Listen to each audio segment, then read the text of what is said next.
Les goûts et les couleurs, ça ne se discute pas. Pourtant, voici les 2 meilleurs animés à aujourd'hui et le classement devrait convenir à tout le monde.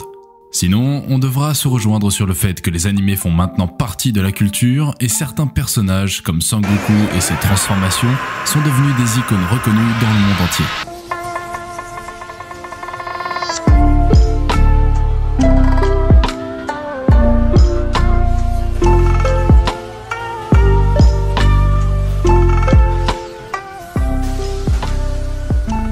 Numéro 1, Attack on Titan. Eren Yeager, alors un petit garçon d'environ 13 ans, mène une existence paisible avec ses parents et sa sœur adoptive Mikasa à Shiganshina, une ville aux abords du mur Maria.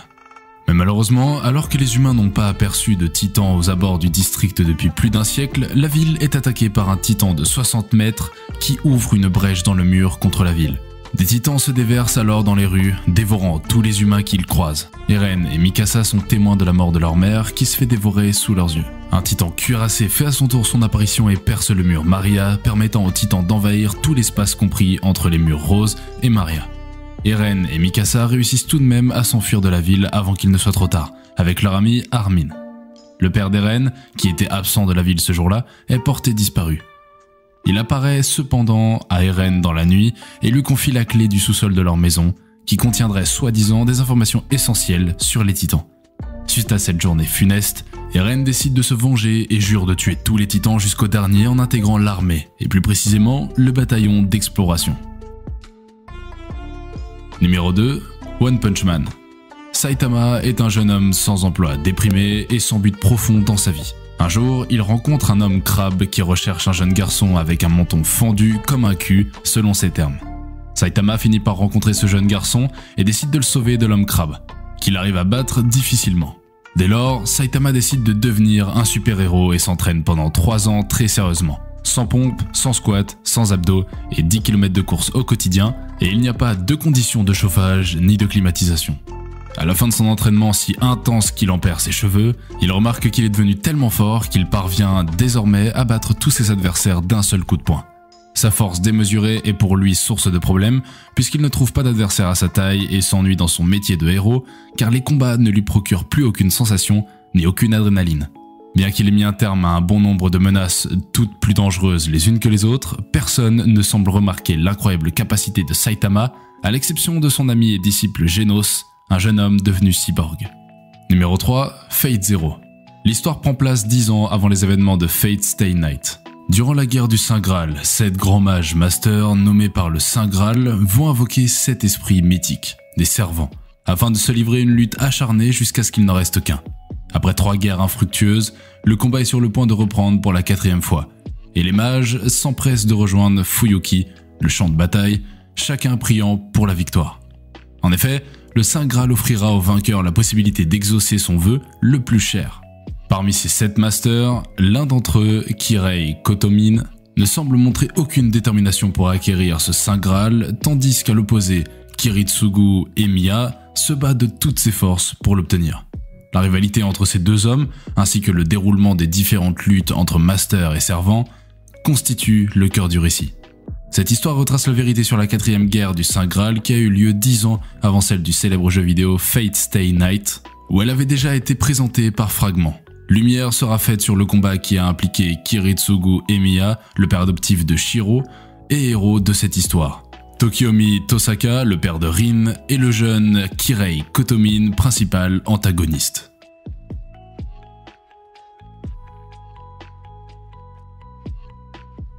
Numéro 4, Full Metal Alchemist Brotherhood. Dans le pays d'Amestris, pays où l'alchimie est élevée au rang de science universelle, 2 frères, Edward et Alphonse Elric, parcourent le pays à la recherche de la légendaire pierre philosophale. Leur père les a quittés et leur mère, Trisha Elric, meurt quelques années plus tard d'une maladie, laissant ses 2 jeunes enfants derrière elle. Quelque temps plus tard, les 2 frères tentent de la faire revenir grâce à l'alchimie, bravant la loi qui interdit formellement la transmutation humaine. Ils en payeront le prix fort. Edward, l'aîné, perdra sa jambe gauche, son petit frère, son corps tout entier. Ed sacrifiera son bras droit en scellant l'âme de son petit frère Alphonse dans une armure. Edward décide de s'engager dans l'armée à l'âge de 12 ans en tant qu'alchimiste d'État, réussit l'examen haut la main et obtient son nom d'alchimiste. Full Metal. Aidés du statut d'alchimiste d'état d'Edward, les deux frères chercheront, au péril de leur vie, la pierre qui leur rendra ce qu'ils ont perdu. Mais le secret de la pierre philosophale est bien gardé. Numéro 5, Vinland Saga.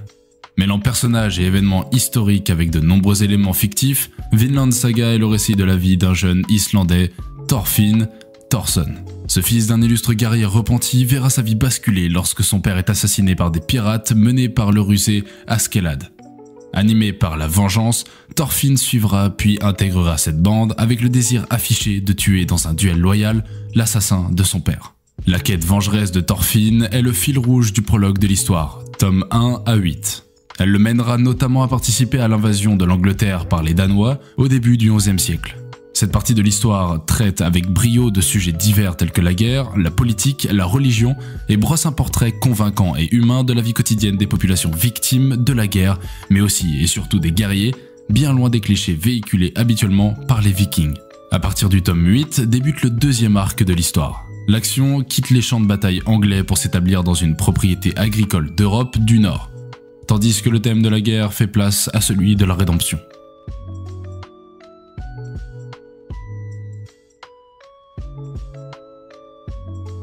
Numéro 6, JoJo's Bizarre Adventures.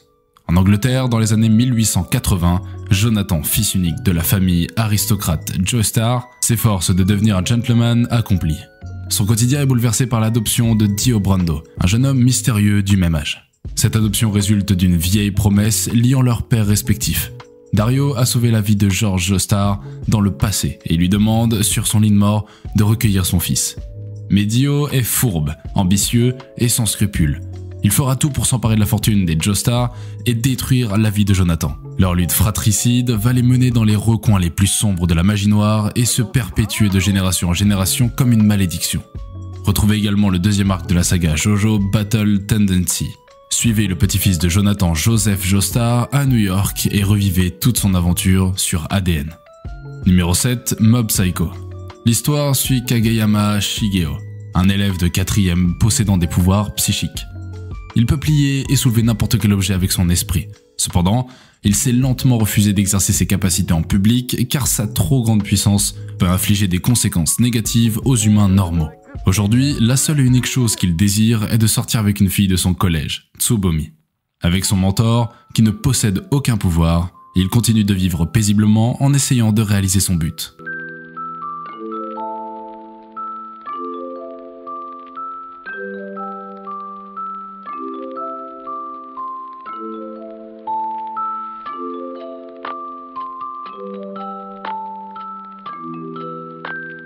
Numéro 8, Kill la Kill.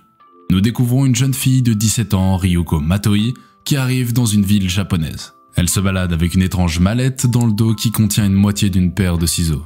Arrivant par les bidonvilles, elle est la cible de quelques pickpockets. Après les avoir corrigés, elle se renseigne sur la ville qui est apparemment sous le joug d'une dictature. C'est au sein de l'académie Onoji que l'on retrouve la présidente du conseil des élèves et meneuse du mouvement totalitaire, Satsuki Kiryoin. Matoi décide de s'inscrire à l'académie et de défier la présidente afin qu'elle lui en dise plus sur la mort de son père et pour retrouver son assassin, le détenteur de la seconde moitié de la paire de ciseaux, appelé lorsque les deux moitiés sont réunies, le Snippety Snips. N'étant pas de taille, elle se sauve dans son ancienne maison calcinée et retrouve dans les décombres un uniforme. Celui-ci est spécial car il parle mais lui permet également de gagner en force. C'est alors que Matoi décide de tout faire pour battre la présidente. Numéro 9, Tokyo Ghoul. Dans la ville de Tokyo, des créatures nommées ghouls sont apparues et se nourrissent de chair humaine pour survivre. Un jour, Ken Kaneki, jeune étudiant, se fait attaquer par l'une d'entre elles et subit une grave blessure. Pour rester en vie, il reçoit une greffe de la ghoul qui l'a attaqué et devint un hybride. Mi-humain, mi-ghoul, borgne artificielle. Rapidement, il se rend compte qu'il ne peut plus manger les mêmes aliments qu'auparavant. Il entre alors au service du café L'Antique, un repère de ghouls où il apprend à se nourrir sans faire de mal aux humains. Mais il va bien vite se retrouver au cœur d'une guerre sanglante entre le CCG, le centre de contrôle des ghouls, déterminé à retrouver et exterminer celle-ci jusqu'à la dernière, et l'arbre Aogiri, une organisation de ghouls sans merci. Il découvre que les ghouls ne sont pas si différentes des humains, et peu à peu, il va commencer à s'adapter. Numéro 10, Sword of the Stranger. Le récit de Sword of the Stranger se déroule dans le Japon de l'ère Sengoku, en pleine période de guerre civile. Un ronin sans nom sauve un jeune orphelin Kotaro et son chien Tobimaru lors d'un incendie. Pendant ce temps, une mystérieuse milice venue de Chine recherche Kotaro dans le but de l'utiliser pour accomplir un rituel occulte procurant la vie éternelle. Parmi eux se trouve Luo Lang, un bretteur émérite assoiffé de combat aux ordres de seigneur de guerre, Bai Luan. Kotaro engage alors le ronin sans nom comme garde du corps en échange d'une pierre précieuse qu'un moine lui a donnée, et ils décident de faire route ensemble. À partir de cet instant, leurs destins vont être inexorablement liés. Débute alors une émouvante histoire d'amitié entre deux individus ayant connu de nombreuses tragédies dans leur vie personnelle, un samouraï sans maître et sans nom qui a juré de ne jamais retoucher à un sabre, et un jeune garçon qui a perdu ses parents.